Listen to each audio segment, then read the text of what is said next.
Selamat datang di segmen Si Jago Update.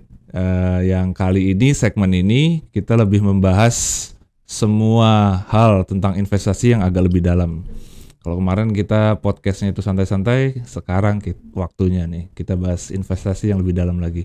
Buat kalian-kalian yang kemarin-kemarin minta edukasi yang lebih, investasi itu apa, terus di dalamnya kenapa ada banyak macam tentang setiap minggunya ada update, kita harus bisa analisa dari mana segala macam, kita breakdown satu-satu pelan-pelan.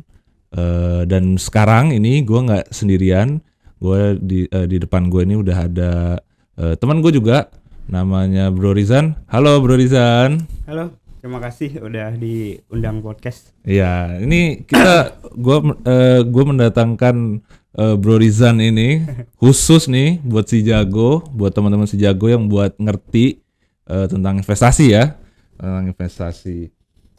Perkenalkan dulu Mas Rizan. Oke. Jadi ini gue atau saya nih? Terus bebas. Oke, bebas ya. Bebas aja. Oke, jadi gue Rizan Fauzi, gue dari tim riset di divisi investment di PNM. Iya. Ya. Oke.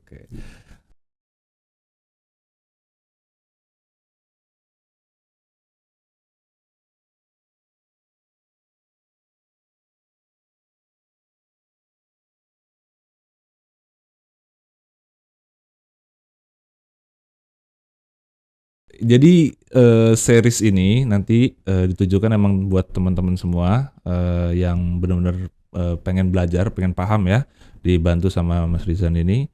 Bro Rizan. Kalau Mas kayaknya ntar merasa tua banget. Bebas. Bebas ya. Lah. Bro Rizan, menurut Bro Rizan, investasi itu apa sih Mas? Oke, jadi investasi itu sebenarnya kalau menurut KBBI ya, investasi itu sebenarnya adalah usaha untuk menanamkan modal, baik itu di perusahaan atau di proyek yang tujuannya itu untuk menghasilkan keuntungan lah. Jadi kita nanam sesuatu untuk kedepannya gitu ya. Betul. Tapi in a common term gitu, sebenarnya itu tuh sebenarnya salah satu usaha untuk maximizing wealth gitu. Jadi gimana caranya untuk memaksimalkan kekayaan kita? Caranya gimana? Salah satu aset kita atau gampangnya cash kita itu kita tempatkan di instrumen-instrumen yang kita anggap bisa menghasilkan keuntungan di masa mendatang gitu loh. Oke, gitu. Jadi kita dapat gajian tiap bulan nih ya kan? Ya, itu langsung ditanamkan gitu di satu instrumen. Betul. Yang nantinya ini instrumen ini kita sudah lihat gitulah ya. Betul. Udah tahu ada ininya, ada datanya nih, kayaknya kalau kedepannya nih berpeluang bagus nih atau berini bagus gitu ya. Betul, harapannya sih in the long run itu bisa dapat keuntungan lah buat kita. Oke, gitu bukan sekedar duitnya naik tapi keuntungan. Betul, gitu ya. Betul lah. Keren. Kalau itu tadi kan investasi tuh. Investasi itu kita benar-benar menanam menaruhkan duit lah istilahnya gitu ya. Kalau kasar itu menaruhkan duit, terus kemudian duitnya ini dialokasikan ke beberapa instrumen gitu. Terus habis itu diharapkan untuk kedepannya bisa dapatkan keuntungan. Ya, betul. Nah, kalau bedanya sama nabung nih Mas. Kalau nabung itu kan mirip-mirip tuh kan? Iya. Sebenarnya kalau nabung itu mengalokasikan uang kita yang nggak kepake itu biar ya disimpan aja gitu disimpan loh. Disimpan aja, kita nggak berharap apa-apa dari uang kita yang kita simpan itu kan. Biasanya let's say kita nabung di bank, tapi kan uang yang kita simpen itu entah dimanapun kayak di bank atau di bawah bantal kayak intinya kan sama nabung gitu. Iya betul. Tapi kan dananya itu jadi idle gitu, nggak terpakai gitu. Kalau diinvestasikan itu dana kita itu yang ditempatkan di let's say instrumen apapun lah, instrumen di pasar uang, saham atau reksadana manapun itu kan uangnya itu jadi produktif gitu loh. Nah bedanya gitu, kalau misalnya ditabung ya udah. Diem aja uangnya gitu. Nah, nggak ada pertambahan atau ini gitu ya. Betul. Yang cukup membedakan nantinya adalah ketika inflasi naik. Nah inflasi setiap tahun kan meskipun setiap tahun naik turun gitu, tapi pada dasarnya kan setiap tahun ada inflasi. Nah ketika kita hanya menabung aja, kita hanya ya udah duit kita yang nggak kepake disisihkan aja nih, taruh bawah bantal, taruh celengan jago gitu kan. Ya udah ayam jago gitu kan. Ya udah kalau misalnya ada inflasi ya nilai uang itu tergerus gitu loh. Oh iya, Nah benar gitu, benar benar kalau kita nilainya ya. investasikan, nah itu juga salah satu tujuannya investasi tadi.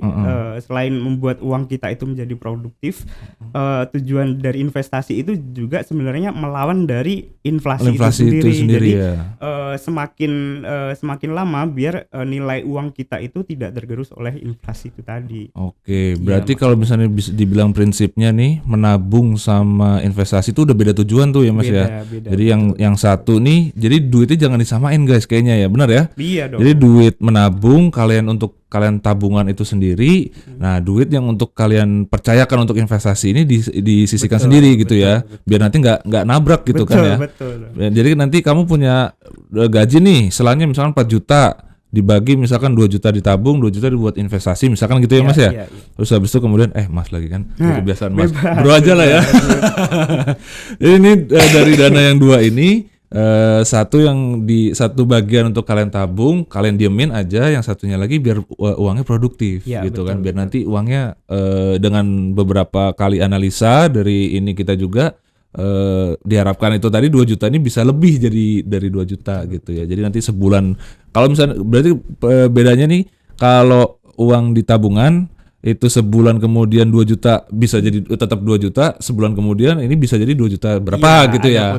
Ada potensi lebih tinggi gitu. Tapi kalau misalnya 2 juta yang di tabungan malah justru ada kemungkinan turun, soalnya kan kegerus biaya administrasi bank gitu kan.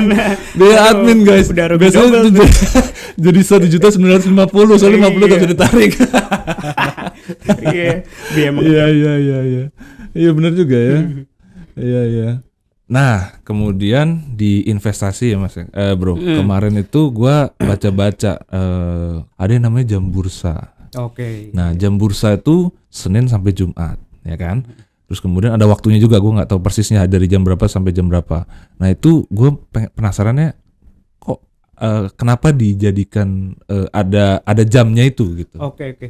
Jadi apa ya? Mungkin kita ngomongnya pasar modal kali ya, pasar modal pada khususnya gitu kan. Kalau pasar modal di Indonesia itu kan diregulasi oleh namanya bursa efek Indonesia BEI, bursa efek, di bawah OJK, pantauan OJK gitu kan.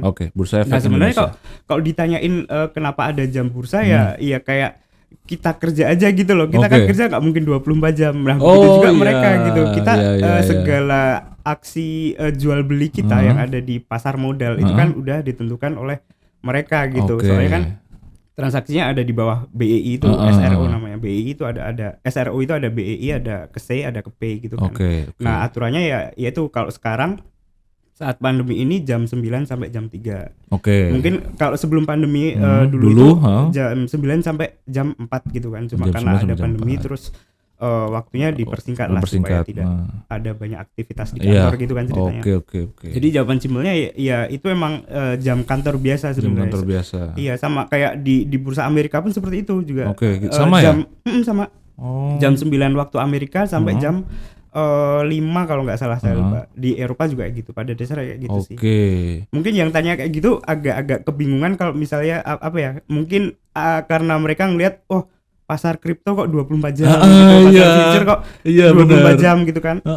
Nah, beda. Kenapa beda gitu, gue mikirnya kenapa kalau beda gitu. Futures atau forex atau kripto gitu kan sebenarnya transaksinya tuh over the counter gitu loh. Maksudnya tuh transaksinya itu tidak hanya ada di satu tempat. Seluruh dunia itu ada di situ.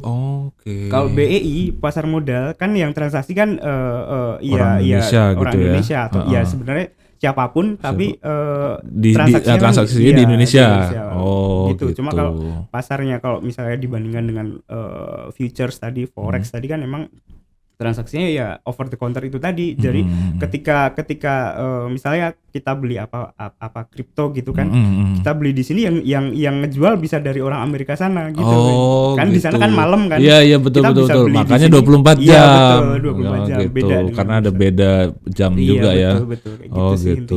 Jadi jam bursa tuh benar-benar jam orang jadi di kantornya sana gitu ya. Di kantornya sana itu ada yang kerjain nih. Iya betul. Dana kalian tuh kemana gitu ya berarti ya. Betul. Nah dari situ karena ada orangnya yang ngurusin, jadi dikasih jam bursa. Jam bursa itu dimulai ketika jam 9 sampai jam 3 gitu ya. Betul. Gitu guys. Jadi jangan dipikir kalian udah naruh duit, udah tuh pasti sampai malam tuh ntar bakal naik, nggak gitu. Karena ada yang ngerjain, jadi ada waktunya gitu guys. Bingung juga ya kalau mereka suruh kerja sampai malam juga. Bukan pasar kripto soalnya. Iya. Itu mungkin sekilas aja tentang isi gimana investasi, kemudian ada jam bursa juga. Itu jam bursa kan ya kantornya ada tuh di Sudirman tuh kan. Betul. Jalan Sudirman sana. Kalian kalau misalnya lihat tuh IDX itu kantornya bursa itu guys. Nah, itu mungkin setelahnya itu ini dari apa sih? Oh ini dari konten segmen ini kira-kira nanti di morning update itu di hari Senin itu kira-kira kebanyakan tuh kita ngebahasnya tentang apa aja sih bro? Oke, sebenarnya kalau ini konteksnya morning update gitu kan, mungkin kita mau dibikin konteksnya kayak gitu kan. Ya udah nanti kita coba aja nih, kita ngerekap review market seminggu sebelumnya itu terjadi apa aja misalnya. Oh ini saham ini naik tinggi banget, kenapa sih? Ada berita apa sih? Betul. Saham ini lagi bagi dividennya berapa gitu. Terus misalnya kemarin yang lagi rame, inflasi Amerika naik tinggi banget. Iya, dampaknya seperti apa ya, kayak gitu-gitulah. Mungkin nanti kedepannya bisa lah kita bahas reviewnya sedikit gitu. Sama kalau misalnya ada nih nanti teman-teman di kolom komen atau ada permintaan bahas spesifik dong tentang istilah ini, silakan boleh kayak gitu. Tergantung aja nanti. Oke. Berarti ya nanti kalian request aja apa yang kalian mau tahu tentang investasi pastinya ya. Jangan percintaan, jangan. Yang investasi aja. Bukan tempatnya tapi. Bukan tempatnya tapi. Nanti konten yang selanjutnya aja. Siap. Nanti gini guys, berarti nanti morning update itu di hari Senin itu ngebahas tentang seminggu sebelumnya yang terjadi apa aja, terus kemudian akan mengefek di minggu ke depannya gitu ya. Makanya biasanya dibahas, habis itu kemudian kenapa nih harganya naik, kenapa harganya tinggi, karena seminggu berarti ya. Seminggu kemarin itu ada kejadian seperti ini, jadinya saham yang di minggu ini itu turun atau naik gitu ya. Betul. Oke.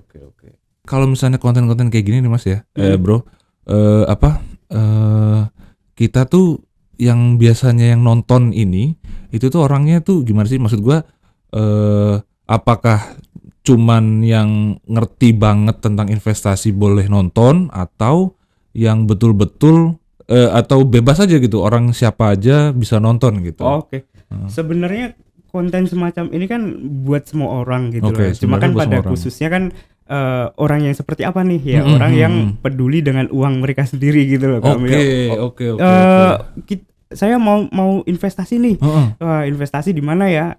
Di sini. Terus nanti update-nya gimana ya? Ya udah dengerin kita aja gitu. Atau ya pada dasarnya semua orang bisa dengerin ini kalau misalnya kita mau belajar, kita mau sharing bareng, kita mau update market, terus dampaknya ke depan seperti apa, itu sangat disarankan untuk dengerin kita ya. Ya jadi kalau misalnya kalian pernah dapat, misalkan kalian pernah dapat giveaway saldo reksadana di PNMC Jago, gimana caranya mengoptimalkan dana itu daripada kalian langsung tarik, kalian cuma dapat sekian gitu. Tapi kalau misalnya kalian sambil nonton konten ini, sekalian update, analisa lagi. Siapa tahu dapat insight baru nih. Nah, siapa tahu dapat insight baru, dananya ini bisa lebih optimal lagi, bisa naiknya bisa lebih ini lagi. Gitu ya berarti ya? Siap, betul. Oke. Sampai di sini dulu aja untuk teaser lah ya, teaser buat konten ke depan ya. Terima kasih yang sudah nonton. Jangan lupa subscribe PNMC Jago dan follow juga Instagramnya PNMC Jago @sijago_PNMIM. Terima kasih guys. Dadah.